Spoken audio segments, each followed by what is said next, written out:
네, 안녕하십니까. 오늘 세미나 10 불안. 오늘은 이제 상상적 자아의 균열에서 부터 이제 대상 출현이 시작되는 그런 이야기가 나오겠습니다. 한번 보시겠습니다. 네. 상상적 이미지의 균열과 대상의 등장. 1960년 9월 로여몽에서 열린 학회에서 발표된 주체 전복과 프로이드의 무의식에서의 욕망의 변증법. 이 논문이 곧 한 권의 책으로 출간될 예정입니다. 오늘의 이 발표가 헛되지 않은 것은 욕망의 변증법으로서의 주체의 전복, 우리가 더 깊이 탐구해야 할 그 대상의 기능을 구성하고 있기 때문입니다. 욕망의 변증법으로서의 주체의 전복이 우리가 깊이 탐구해야 할 그 대상의 기능을 구성하고 있기 때문이다. 이 말이 아주 오늘의 그 키 센텐스가 되는 거죠. 욕망의 변증법으로서의 주체의 전복. 욕망의 변증법이 돌아가려면 이 상상적 자, 이 상상적 이미지가 말하자면 균열이 생겨야 된다 이거죠. 예. 그 균열에 뭐가 등장하느냐? 대상이 등장한다 이거죠. 이 작품에서 저는 대상의 기능 자체를 철저히 문제 삼으려는 의도를 가지고 있습니다. 대상의 기능. 대상의 기능에 대해서 철저한 문제의식을 갖겠다 이거죠. 예. 이 시대가 낳은 대상에 대한 인식의 근본적 변화 전체가 결국 대상에 대한 논의는 복잡한 관계망을 거치고 그 복잡한 공로를 통해서만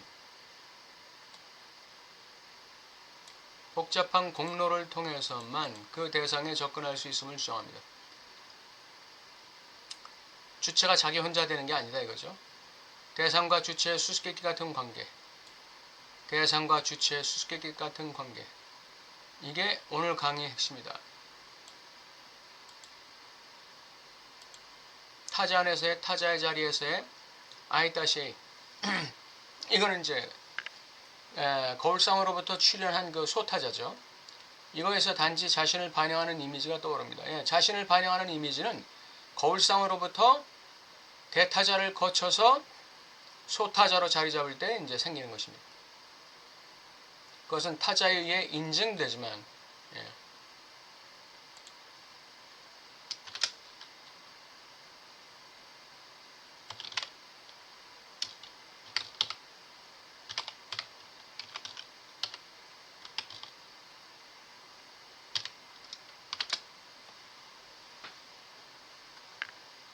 타자 또는 타자의 단일 특질에 의해 인증돼요. 거울상을 보고서 그냥 신기해가지고 막 흥분하고 있는데 거울 뒤에서 엄마가 아주 흐뭇하게 바라보면서 그 거울의 이미지를 갖다가 확증해 주는 거예요. 그러니까 여기서 아이에게 뭐가 생깁니까? I-A가 생기는 것이죠. 거울상 자체는 I-A예요. 그러나 이 거울상을 바탕으로 해서 타자의 단일 특질에 의해서 인증됐을 때 이게 소타자가 되는 거예요. I-A가 되는 것이죠. 네, I-A가 되는 거예요. 근데 이게 문제적이고 오류에 가깝다는 것이죠. 이 이미지는 결핍에 의해 특징 지어집니다. 예. 이 거울상에는 결핍이 없어요. 근데 이 대타자의 그 타자의 단일 특질에 의해 인증된 이 소타자 I-A 여기에는 결핍이 생겨요. 이 결핍 자리에 대상이 자리 잡게 되는 것이죠. 이 이미지는 결핍에 의해 특징 지어집니다.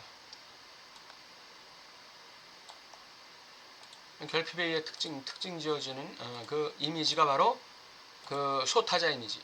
즉 그곳에서 호출된 것이 거기에 나타날 수 없다는 사실에 의해 그렇습니다. 이 이미지는 욕망을 지향하게 하고 극화시키며 이 욕망에 대해 유혹하는 기능을 가집니다. 이 소타자 이미지 이것이 어떤 기능을 갖느냐? 욕망을 지향하게 만들고 극화시키고 욕망에 대해 유혹하는 기능을 갖는다. 이곳에서 욕망은 단순히 가려진 게 아니라 본질적으로 결여와의 관계 속으로 들어가게 됩니다. 예. 욕망은 결여와의 관계 속에 들어가게 되는 것입니다.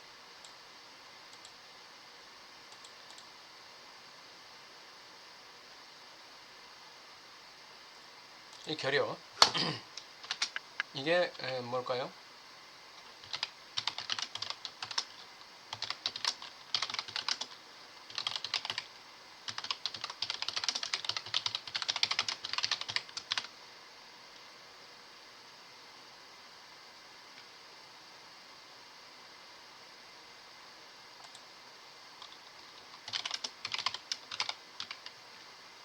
원래 내가 가지고 있는데 원래 가지고 있었는데 상실했다고 착각되는 그 대상의 그 텅빔, 이게 결여예요. 바니타스, 텅빔, 이것과의 관계 속에 들어가게 되는 것이죠. 욕망이라는 게. 이 결여는 동시에 어떤 출현의 가능성이기도 하며, 그렇죠? 예, 대상 출현의 가능성이죠. 그것은 다른 곳에 위치한 하나의 현존에 의해 통제됩니다. 이 다른 곳에 위치한 하나의 현존, 이게 뭐예요? 이게 대상이지 뭐예요? 이게. 대상은 그래서 결여를 가리는 동시에 결여를 현존시키는, 드러내는 그런 역할을 하는 게 대상이죠. 이 대상에 의해 통제되는 거예요. 이 현존은 그것을 매우 밀접하게 조종하지만 그것이 뭡니까? 그것이 바로 결여 아니에요. 그것이 결여예요. 결여를 조종해요. 주체에게는 파악 불가능한 장소로부터 그렇게 합니다. 그러니까 이 대상이라는 현존이 주체에게는 파악 불가능한 장소로부터 결여를 조종하는 거예요. 가리는 동시에 드러내고, 가리는 동시에 드러내고, 이렇게 조종하는 거예요. 내가 여러분에게 이미 언급했듯이 문제의 현존은 바로 A, 공상 속의 특정 기능을 수행하는 대상입니다. 이걸 뭐라고 그러죠? 이걸 환상의 대상 A다, 이렇게 얘기해요. 환상의 대상 A, 소문자 대상 A, 대상 A, 소문자 A, A, 이렇게 부를 수가 있는 것이죠. 무언가가 나타날 수 있는 이 결여의 장소에서 나는 기호 마이너스 팔루스를 넣었습니다. 예, 결여의 장소에는 마이너스 팔루스가 있다. 이게 뭡니까? 결여의 기표를 얘기하는, 마이너스 팔루스는 결여의 기표를 얘기하는 것이죠. 이는 여기에 역동적 예비력과의 관계가 나타난다는 것을 의미합니다. 여기서 말하는 역동적이라는 말, 이거를 다른 말로 하면 이건 충동적 예비력이에요. 충동적.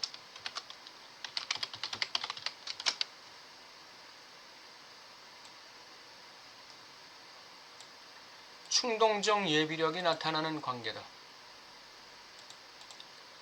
그러니까 이 마이너스 팔루스가 위치하고 있는 장소는 결여의 장소인데, 이 결여의 장소와 주체가 만날 때 여기서 충동적 예비력이 나타나는 것이죠. 이게 욕망의 변증법을 추동시키는 힘이 되는 거죠. 즉 거울상의 수준에서는 투사되지도 투자되지도 않는 어떤 것과의 관계예요. 거울상에는 결여가 없기 때문에 이런 게 없어요. 이는 환원 불가능한 것으로, 그 이유는 그것이 심층적으로 신체 수준, 1차 자기의 수준, 자가성애성이라고 불리는 거, 자폐적 향유의 수준에 머물기 때문입니다. 네. 이 거울상의 수준에서는 이 충동적 예비력이 투사되질 않아요. 투자되지도 않아요. 다시 말하면 발동되지 않는다는 거죠. 왜냐? 이 거울상의 수준은, 이 거울상의 자리는 환원 불가능하다. 그것은 심층적으로 신체 수준, 1차 자기의 수준, 자가성애성이라 할 이 수준에 머무르기 때문에 그래요. 이 자폐적 수준에 머무르기 때문에 그래요.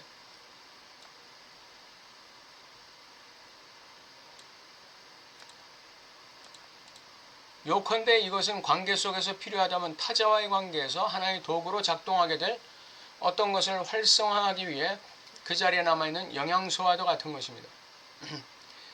이 거울상이라는 건 완벽한 이미지이기 때문에 그 I-A, 즉 소타자의 결여로부터 출발하는 이 욕망의 변증법, 마이너스 팔루스의 자리로부터 나오는 그 욕동, 충동의 그 활력, 그 힘을 통해서 나타나는 욕망의 변증법이 작동하게 되는데 있어서 무엇을 쫓아가게 만드느냐? 대상 A를 쫓아가게 만드는데 그 대상 A가 막연하잖아요. 대상 A를 어느 정도 가물가물하게 이 감 잡을 수 있게 만드는 게 바로 거울상의 완벽한 이미지예요. 그러니까 대상 A가 결의의 자리로부터 환상 속에 뜨는데 그 대상의 정체가 뭔지를 모르죠. I는. 근데 그 대상의 정체를 어렴풋이 알 수 있게 만드는 영양소 같은 역할을 하는 게 바로 거울상이다 이거예요. I는 거울상 이미지를 통해서 나의 대상 이미지를 갖다 유추하는 것이죠. 이 타자는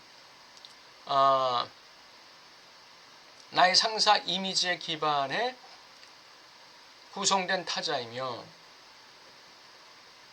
이 타자는 자신의 형식과 규범을 자신의 성적 파트너인 자에게 그려낼 것입니다.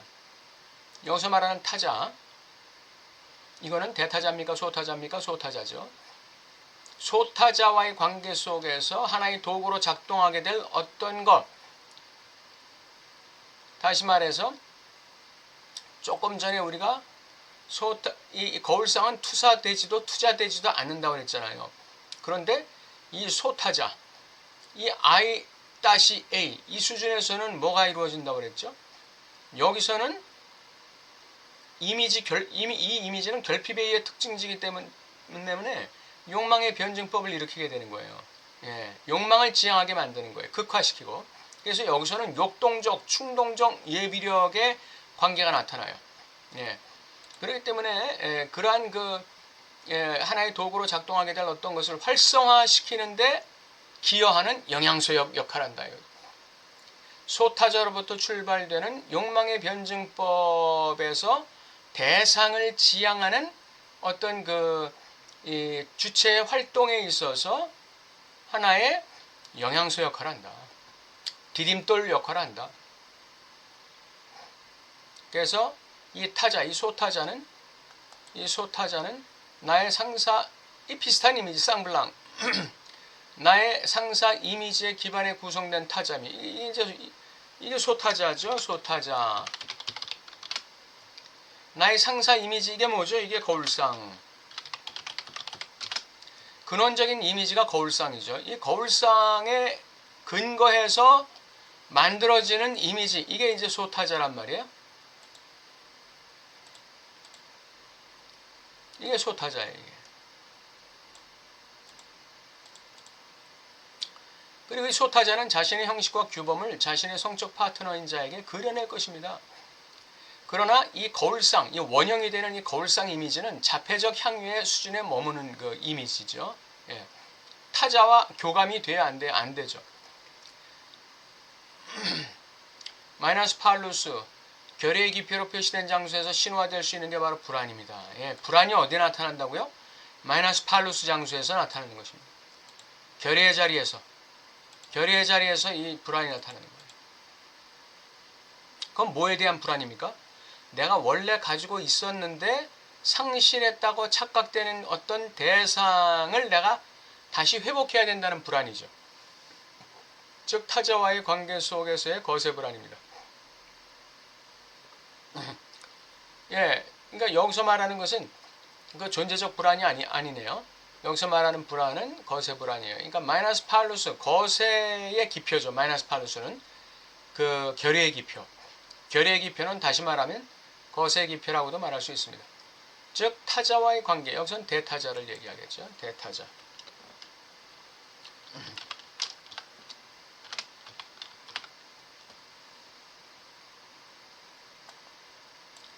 타자와의 관계, 대타자와의 관계 속에서 나타나는 불안, 거세 불안, 이게 거세 불안이에요.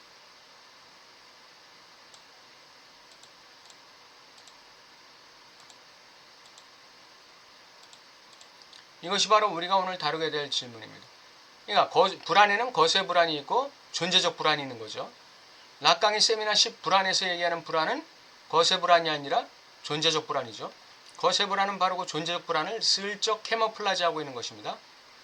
우리가 주체의 구조와 욕망의 변증법에 대해 알고 있는 모든 새로운 것을 어떤 경로로 알게 되었습니까? 바로 신경증자의 경험을 통한 경로를 통해서입니다.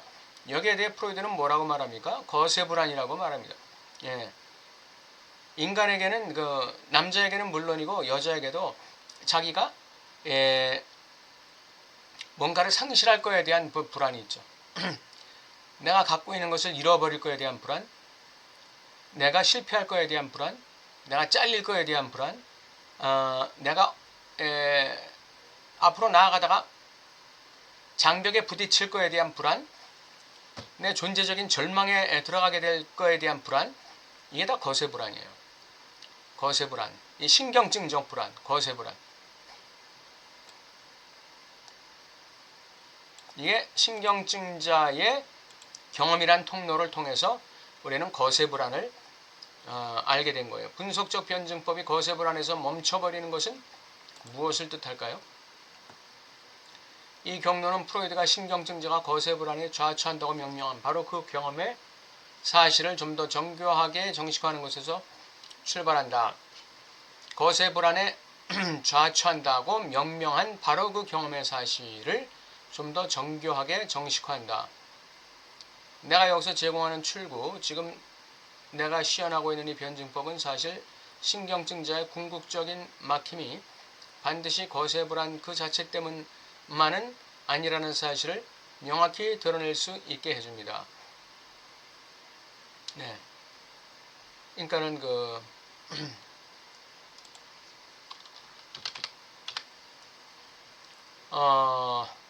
뭔가 욕망의 변증법을 쭉 끌고 나가려고 하는데 거기에 어떤 막힘이 있다는 거예요. 막힘이. 장벽이 있다는 것이죠. 그 장벽이 왜 생기느냐? 그 장벽이 생기는 이유는 첫째로는 거세불안 때문에 그렇고 실패에 대한 불안. 두 번째로는 존재적 불안인데 그것은 대상에 가 닿는다는 것에 대한 두려움에 대한 불안이에요. 대상에 가 닿는 것에 대한 두려움. 그 두려움이 그 불안을 일으키는 거죠. 또 하나는 대상에 가 닿았을 때 나는 이제 더 이상 어떻게 할 건가? 내가 그 대상을 소유했을 때 나는 그러면 이제부터 나는 그럼 뭐냐? 거기에 대한 불안이 있는 거예요. 목표에 도달하지 못할 거에 대한 불안이 있고 목표에 도달하면 그 다음은 뭐지? 여기에 대한 불안이 있는 거예요. 그리고 또 하나는 거세불안. 목표에 도달하지 못하면 어떡하지? 이에 대한 불안. 예. 실제로 거세 형식, 즉 상상계 구조 안에서의 거세는 이미 여기서 형성됩니다. 그러니까 이 거세 형식, 즉 상상계 구조 안에서의 거세, 이게 여기서 형성된다는 거예요. 거세 불안에서 형성된다는 것이죠. 이는 마이너스 팔루스에서, 즉 욕동화된 유사자의 이미지에 접근하는 지점, 특정한 상상적 드라마의 단계에서 일어나는 균열의 수준에서 나타나는 것입니다. 특정한 상상적 드라마의 단계, 이게 뭐예요? 이 소타자 단계죠.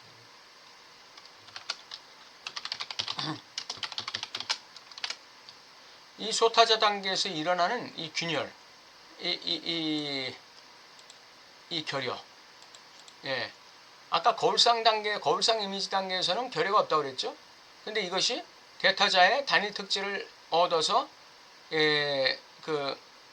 주체에게 하나의 이 유사자의 이미지를 만들 때 그게 이제 소타자거든요. 그 소타자 단계에서는 균열이 있다는 거예요, 균열이. 왜 균열이 생길까요? 왜? 대타자의 단일 특질이 변화되기 때문에 그런 거예요. 거울상 이미지에서는 외부에 어떤 개입하는 요소가 없어요. 그냥 완벽한 그 이미지예요. 그냥 자폐적인 이미지예요. 그냥 폐쇄된 이미지예요. 근데 이게 대타자라는 이 존재의 단일 특징, 다시 말하면 그 표정이나 눈빛이나 이런 거죠. 그것에 의해서 만들어진 소타자의 단계에서는 이게 균열이 일어난다는 거예요. 이로 인해서 외상적 장면에서의 사고들의 중요성이 강조되는 것이다. 예. 이 외상적 장면 때문에 뭐가 일어나요? 상상적 균열이 일어나는 거예요. 그래서 이 다양한 변형들과 가능한 이상들을 보여주면 이는 그 자체로도 이 물질 안에 뭔가 다른 기능의 사용 가능함을 암시합니다. 그리고 이것이 바로 거세라는 용어의 그 전체적인 의미를 부여하는 것입니다. 예, 그러니까 그 거세가 하나의 그 거세라는 그 하나의 구조가 만들어지는 것은 오이디푸스기가 아니에요. 오이디푸스 이전에 벌써 아이의 소타자 단계에서 이 상상적인 거세가 그때 일어나는 것이죠. 상상적 이미지에 대한 균열, 이거를 아이가 받아들일 때 이게 거세죠. 예, 상상적 이미지, 소타자라는 상상적 이미지의 균열, 예, 그걸 받아들이는 것, 예, 그걸 지각하는 것, 그게 거세예요. 그게. 그러니까 상상적 이미지의 거세, 이걸 상상적 거세라고 하죠. 상상적 거세.